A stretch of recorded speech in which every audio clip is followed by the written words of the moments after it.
Alam niyo po ba na napakadali lamang magpalit ng brake pad sa inyong mga sasakyan? Ito po ang inyong car doctor, Jess Garcia. At pong ituturo sa inyo ang simpleng pagpapalit ng brake pad sa inyong mga sasakyan. Demo po natin sa inyo kung paano magpalit ng brake pads. Siyempre, una, hahanapin niyo po yung pinaka-jacking point dito sa pinaka-running board ng inyong mga sasakyan. Yung jacking point po, yan yung pinakamatigas na parte ng ating running board. Diyan po kayo magja-jack and then maglalagay po kayo ng jack stand. Kung wala naman po kayong jack stand, pwede na yung gulong na pinagtanggalan nyo, lagay nyo sa ilalim for safety. In case na bumagsak yung inyong jack o kaya yung jack stand, at least hindi po tuluyang babagsak ang inyong sasakyan o hindi kayo mababagsakan. Ngayon, ano-ano bang mga tools ang kinakailangan nyo? So, sa i-demo natin, ang kailangan nating tools dito ay 14. Ito po, 14. Okay? Isang tornilyo lang po ang ating tatanggalin dito sa brake caliper para magbalit tayo ng brake pads. Okay? Isang tornilyo lang. So, napakasimple. Hindi nyo na kinakailangan dalhin sa talyer ang inyong sasakyan para magpapalit ng brake pads. So, ituturo ko po sa inyo kung paano magpalit sa simpleng pamamaraan. Una, so natanggal na natin ang ating gulong. Na-jack nailagay na natin yung jack doon sa running board, doon sa pinakamatigas, yung tinatawag na jacking point. And then, kung wala po tayong jack stand, yung gulong na pinagtanggalan dito, yung po ang ilalagay natin sa ilalim ng sasakyan, sa pinaka-running board. And then, yung sinasabi ko, isang tornilyo lang. Okay? Ito po. So, dito sa brake caliper, meron dalawang tornilyo yan. Isa rito at isa rito.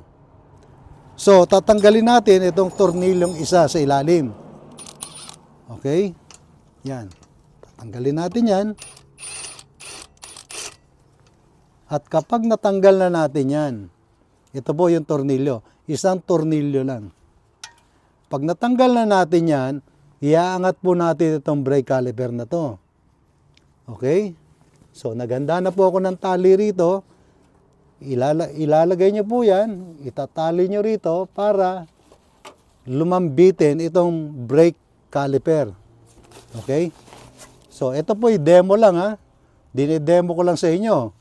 Dahil ito po binaklas ko na to. Okay? Dinidemo ko lang sa inyo kung gaano kadali ang pagpapalit ng brake pads. Ngayon, naiangat na natin itong brake caliper. Makikita natin ang dalawang brake pads dito. So, tatanggalin natin yan. Isa. Dalawa.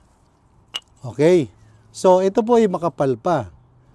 Okay? Hindi pa siya palitan kasi makapal pa. Kaya lang, ang video na to, dinedemo ko lang sa inyo kung paano magpalit ng brake pads.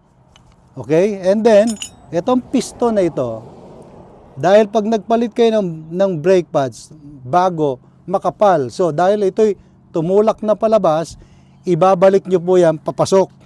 So, ito ay special tools to. Pero kung wala kayong tools, kung wala naman kayong tools, ito, iikot nyo lang po ito para tumulak itong piston pabalik. Okay? Para itong piston na to pumasok ulit sa loob. Dahil pag hindi nyo po ginawa yan, yung bagong brake pad na ikinabit nyo, itong piston na to ay tutukod. Hindi po siya papasok. Kaya kailangan ibalik nyo siya papasok. Kung wala naman kayong ganitong tools, pwede na yung multi-grip, yung plies na malaki. Para ipitin nyo to, pumasok sa loob. And then, kung ito po yung bago niya ng brake pads, ibabalik nyo lang po. Meron pong brake pads na merong mga indicator guide dito sa likod.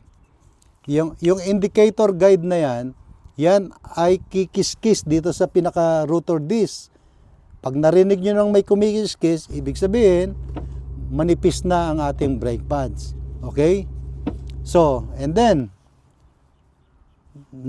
natanggal na natin itong dalawang brake pads. Ibabalik na natin ngayon, napapalitan na natin ng bago. So, make sure po na itong pinaka-disc niya, ito ang siyang nandito sa loob. Yan.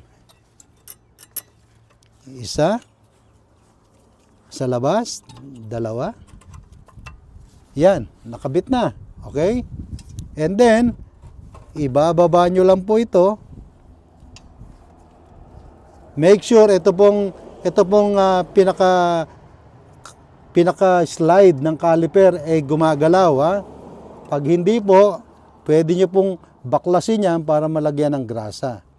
Pwede nyo grasahan yan. Ito, i-check nyo rin to kung itong slide, caliper slide, naglalaro. Yan. Kasi minsan, nai-stuck po yan, lalo kung ang ating sasakyan ay madalas na nalulusong sa baha. And then, balik nyo po ito. Ibalik nyo yung tornilyo. Yan, kabit nyo yung tornilyo.